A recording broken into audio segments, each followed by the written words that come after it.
Our very first speaker for today is Emeritus Professor Ms. Angela Fawcett. She's also our DAS research consultant from the UK. Emeritus Professor Angela Fawcett is an international researcher whose research has greatly impacted not just the theory but also the practice of dyslexia, achieving 4 major theories and 8 screening tests across age range of 3+ to 80+. So following her research career in the University of Sheffield, Angela took up a chair in the child research in Swansea University. She's also the Vice President of the British Dyslexia Association, a Fellow of the British Psychological Society, and the International Academy for Research in Learning Difficulties. So Ms. Angela Fawcett's topic today is on delayed neural commitment and strengths in dyslexia. So let's give Ms. Angela Fawcett a warm welcome as she presents her speech. Thank you. Good morning and welcome to UnITE SpLD. I'd like to start today with a riddle. How can dyslexia be both a strength and a weakness? Well, we all know it's a weakness, don't we? Well, listen carefully, and I'll explain how, really, it's a strength. Okay, so we all know it's a deficit. Look at all these theories. They're at 4 different levels. At the level of behaviour that you can observe, at the cognitive level.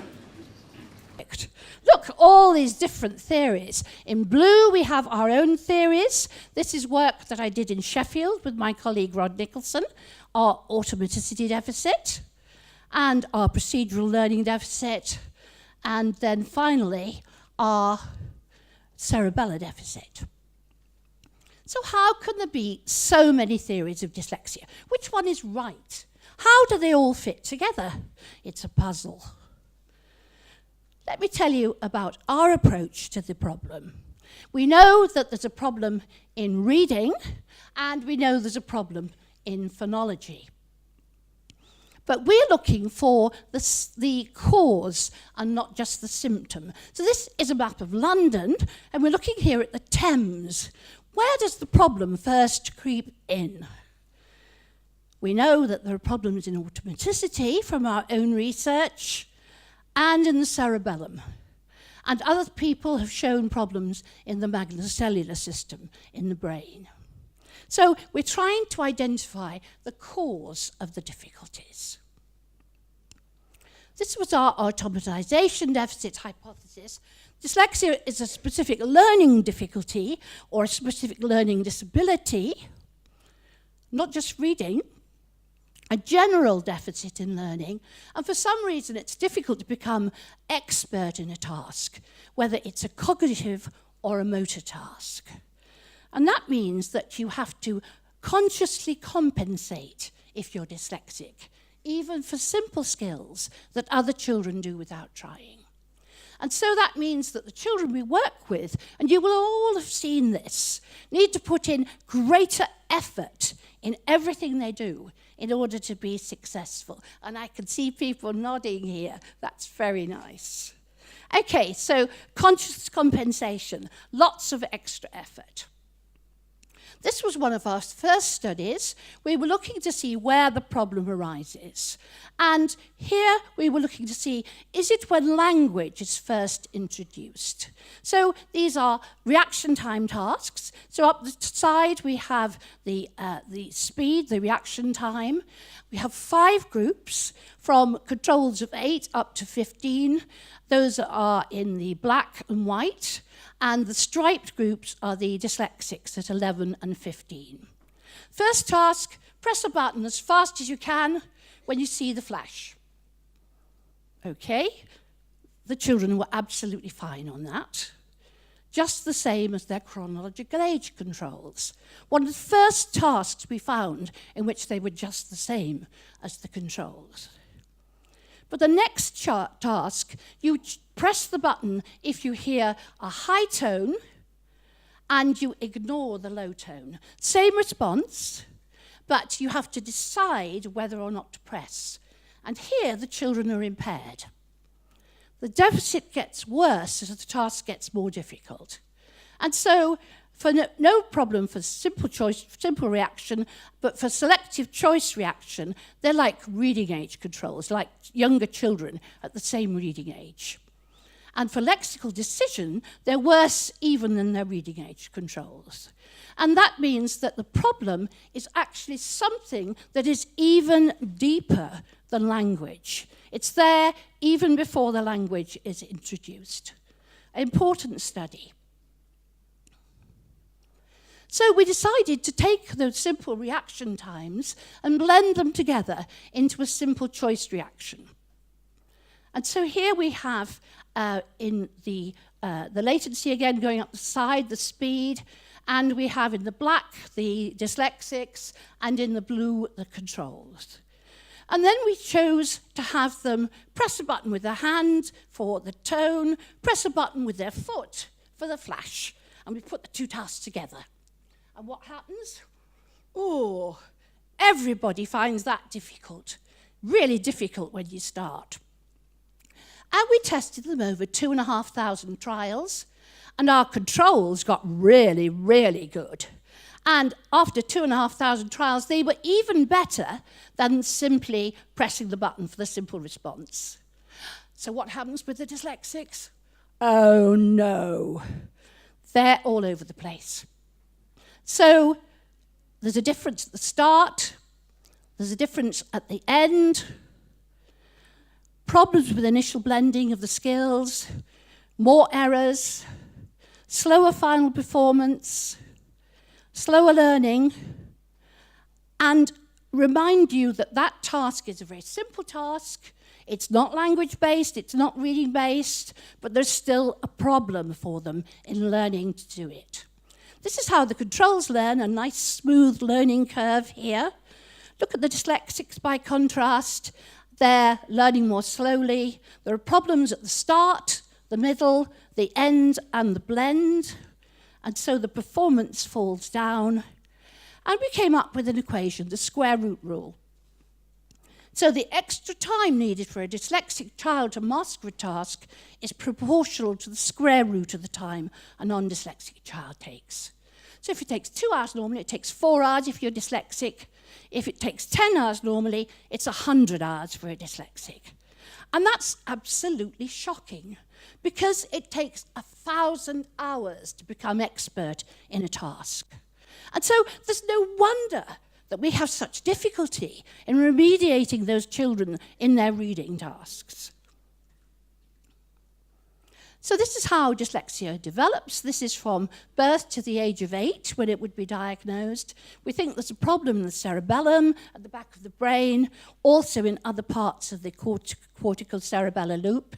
Leads to balance, which can be identified before school, a balance impairment, not really important for reading, but it does lead to motor skill impairments, and that leads directly into one of the criterial deficits in writing.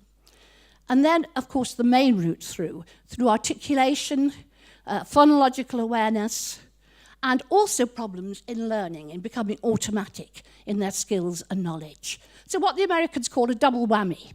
So both of those together will lead to problems in grapheme phoneme conversion, recognizing whole words and orthographic regularities. That impacts directly onto their reading and also onto their spelling. And this is the main route through the articulation.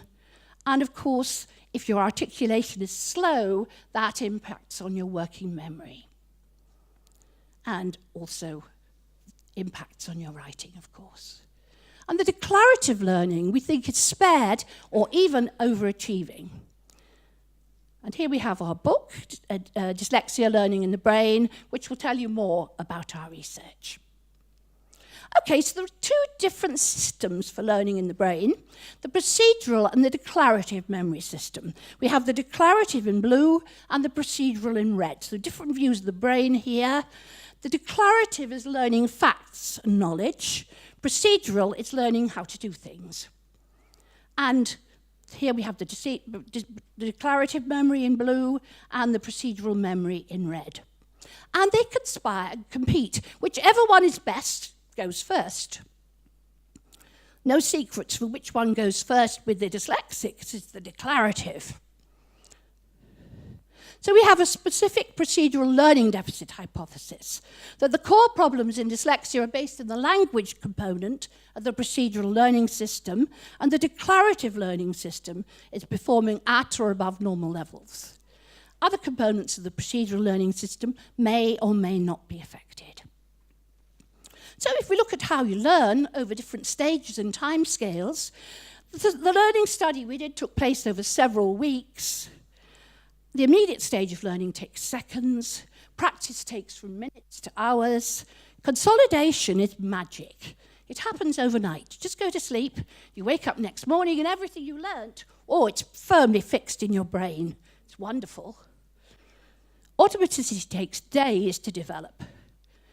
And so we look to see how easily dyslexic adults, students in this case, consolidated a learning sequence. And here we were looking at just, a sequence of finger presses, just like this.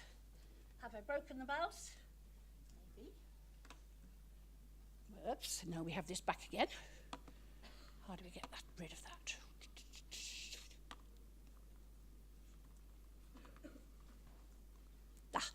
Perfect. Good. So the motor sequence learning. And here we have in the solid line the controls and the dotted line, solid line or dyslexic, sorry, and the dotted line is the controls. This is how many sequences you could do in 30 seconds. And you can see here that the controls are just better at everything, really. So at the beginning of the day, the middle of the day, and when they come back the next day. So it just seems as if the dyslexics just learn a little bit more slowly. They're slower at the end of the first session, slower at the start of the next day. But if we look at that slightly differently, in terms of the speed and the accuracy, whether they get it right or not, then we look at effect sizes, we can see that, in fact, there are clear differences. So to start with, at the beginning of the day, you can see the dyslexic group are very much worse than the controls. So the controls are along a straight line, and the dyslexics are very much worse. In the middle of the day, they learn beautifully, just the same as the controls. And then they go away, come back the next day, and the controls have got better, and the dyslexics have got worse. They've actually lost those skills that we taught them overnight. So they don't consolidate. That magic that happens for everyone else doesn't happen if you're dyslexic. Now that's a really important study. These are high-achieving dyslexic students. They aren't ones that are struggling, and they're still having difficulty with that basic learning system. A very important study. And they never pick up during the course of that day. Coming back to reading again, here we have a sequence of simple words, nonsense words and irregular words, just one syllable, and we have them presented either very fast, from 100 milliseconds up to 260 milliseconds. We have the controls in blue and the dyslexics in red. And what I want you to see here is of all of those different tasks, the controls can do it with 100 milliseconds. They can read just like that. And the dyslexics need 260 milliseconds, nearly 3 times as long to read. And again, these are high-achieving dyslexic students. They still need all that extra time to read. And it's a very good justification for extra time in university examinations. Really important to see that. So this is how we think learning disabilities develop. And this is an outline that applies not just to dyslexia, but across the UnITE specific learning difficulties. If there's a problem in the motor learning system, then that leads to motor skill deficits. And also to speech deficits. Speech is one of our most complex motor skills. Language would lead directly into speech, but also into phonology. The declarative system, if there's a problem there, that would be a more generalized learning difficulty, a low IQ child. So the motor skill at 5 will lead into dyspraxia, the clumsiness, speech into specific language impairment, and phonology at age 8 into dyslexia. But it's not clear-cut. For most of those children, there will be at least one other area that they have difficulty with, overlaps between the different conditions. So what does that mean? Well, it means for any given child, we need to find that specific patterns, procedural and declarative strengths and weaknesses that are unique to that child. And we do need to find the way that the child learns best. The problem is that most of our tests only test attainment. They don't test potential. And there are very few for non-declarative learning. So we need to develop a series of tests for different types of learning, and we are working on that in Sheffield. And then we need to be able to tailor the learning environment to the child's learning abilities and disabilities. Use their strengths, in fact. In many cases, that's going to mirror established methods, but we need to update those methods to include increased understanding of the brain. Okay, I told you this was going to be about strengths, and I haven't mentioned them for ages.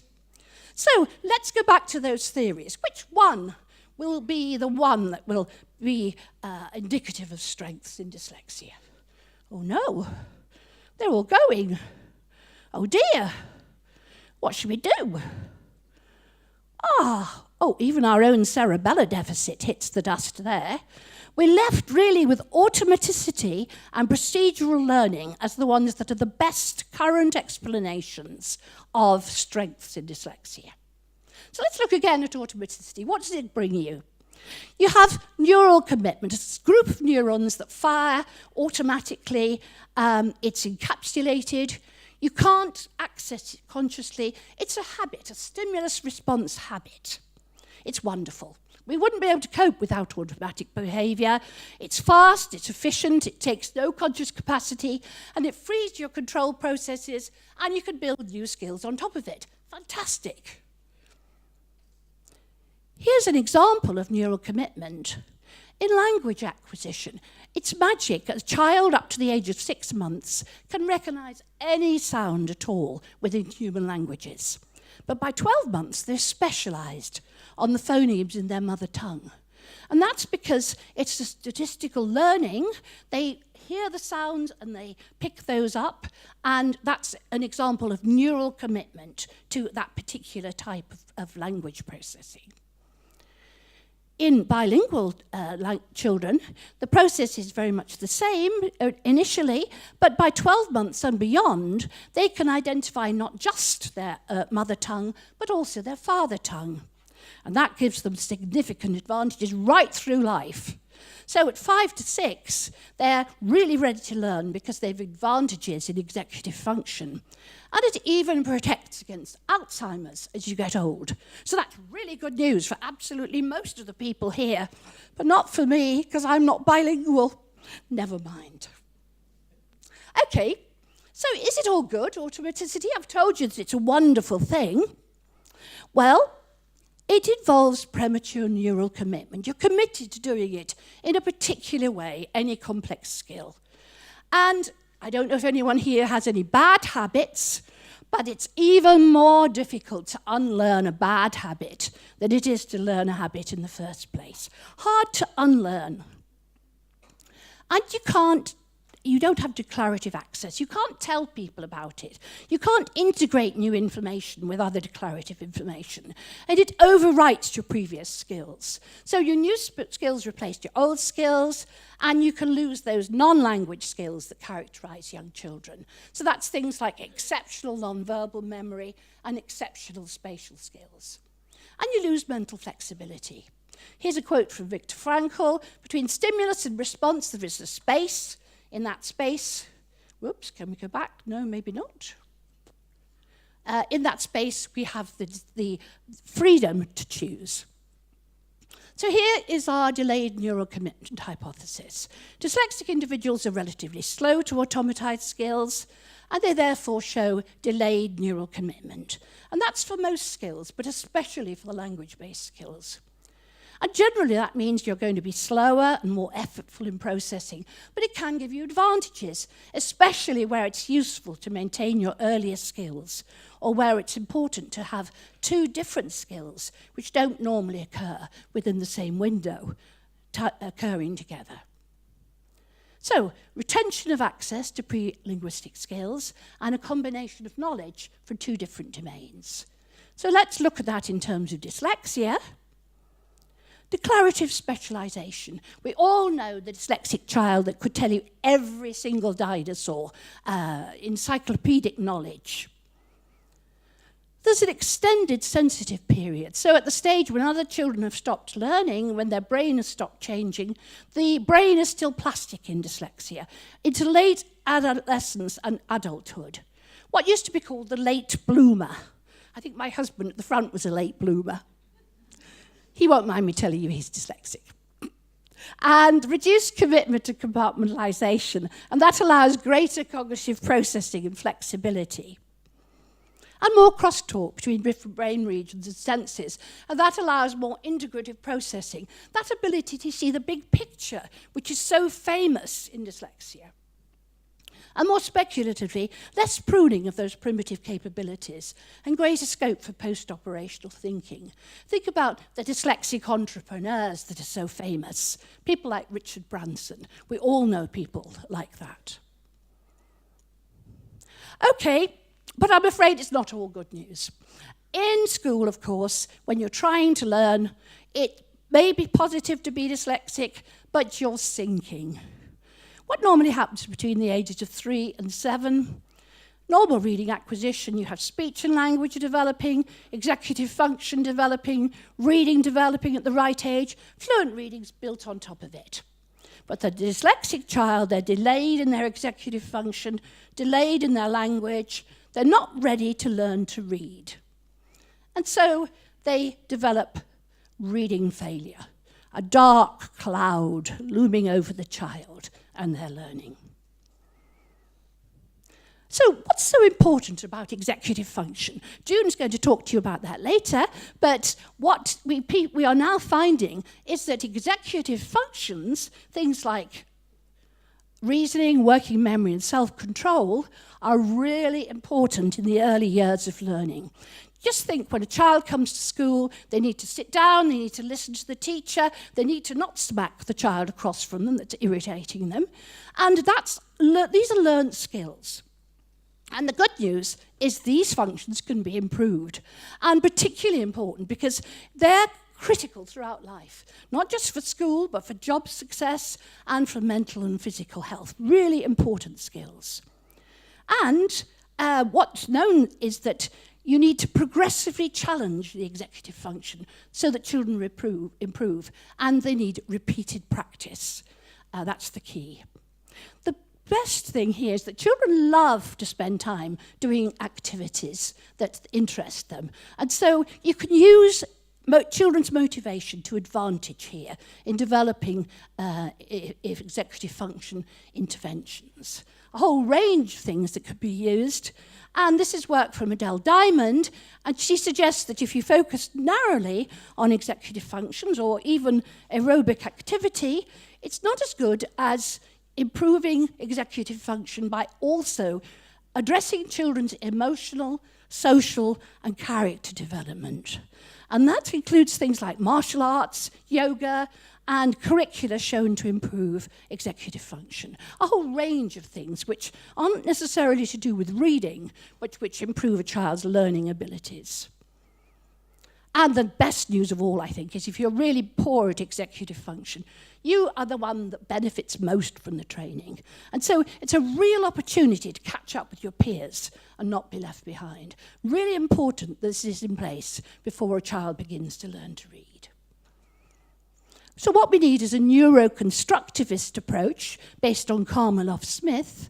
And what we have to understand is the dynamics of the developmental trajectory in a child. That the outcome reflects not just the genes, but also the impact of the environment. The two things work together. So we can use early intervention in children at genetic risk. 50% of children with a dyslexic parent will become dyslexic themselves. And you can prevent the expression of the dyslexia. You can change the trajectory, and you work with developing their skills over time. You can ensure the children are ready to learn, anticipate progress from stage to stage, explicit input to develop language and executive skills, and you need to adopt an appropriate and different approach for the different stages. That's preschool, primary and secondary children, building on plasticity. You need at least a two-pronged attack: prevention to prevent the development of procedural learning deficits. You need to build automaticity and remediate any deficits which have already developed. And particularly important, build in success, fun, and raise your self-esteem at all ages, because that is one of the keys to successful learning. This is a study that we've been doing in Wales. We're now working with over 1,000 5-year-olds in their first term in school. And the data here is based on 599. We screen them with our dyslexia early screening test, and then we give 12 weeks support in small groups for 1 hour a week in 3 20-minute sessions.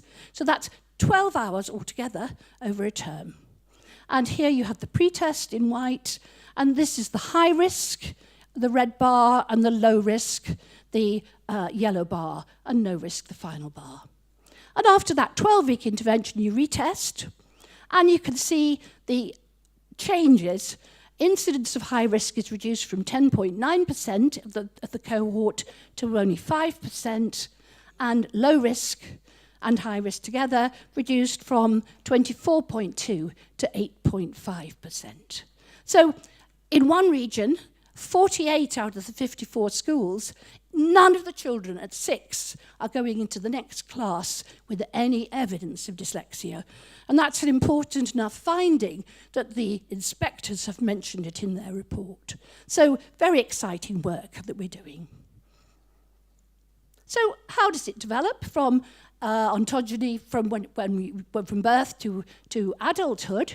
We've looked at birth to 8 years, but of course we're only seeing here the tip of the iceberg, because although declarative learning is a strength, dyslexia is something that affects you throughout your life. We've seen those highly successful dyslexic students that I've worked with, but there's a very different picture lurking there. The tip of the iceberg here, we have a study which showed that of over 2,000 prisoners in the UK, 53% were dyslexic. So the possibilities for failure are huge. What can we do? We need to embrace dyslexia.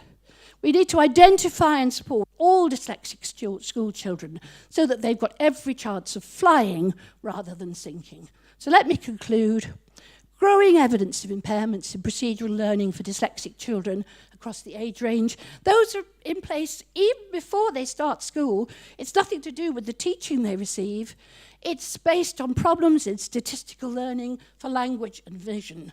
And to be able to reduce those, we need to assess their strengths and weaknesses and provide consistent conditions for learning, explicit feedback, and constant mapping before children fail, focusing on their executive skills. And for older children, we need a range of approaches. We need to build in new technology, build on strengths for positive outcomes, and allow those children the expression of their full potential. So you can see there's much more research needed and there's much to be done. But I know that everyone here will join me in working together for the success of those children with dyslexia. Thank you very much.